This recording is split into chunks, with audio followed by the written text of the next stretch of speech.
Ang tinuo ng Kristohanon, ni dawat o niila sa langit ng inahan. Diyan mabasa sa unang Juan 5:1.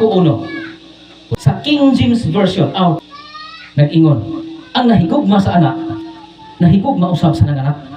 Sabot pasabot, kung nahigugma ka sa anak, nahigugma po ka sa nanganak. Sa mga paagi ni brother, kaya nahigugma man siya sa iyahang asawa. Alang nga, hindi niya higugmaon ang iyahang ang nanganak sa asawa, ang iyahang ugangan. Higugmaon gini kay mahimo mang gubot niya di sa dawaton. Hindi sa ka pangasawa sa iyahang gihandong asawa. Dako kaayo surambaw kung imo nang buhaton. Sa samang paagi sa ako balikon unang Juan 5:1 nag-ingon sa Biblia sa Protestante King James Version, ang nahigugma sa anak, nahigugma usab sa nanganak.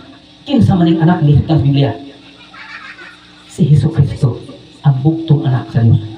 Ang nahigugma sa anak, nahigugma usab sa nanganak. Nan kinaami ng anak, na apoy inahan mo si Mama Mary ang nanganak. Karon ang pangutana, Brad, gituo mo ni Mama Mary? Itahod mo? Di man katubag sila anak. Wala, at hindi ay kami tinuod ng Kristohanon. Kami di ay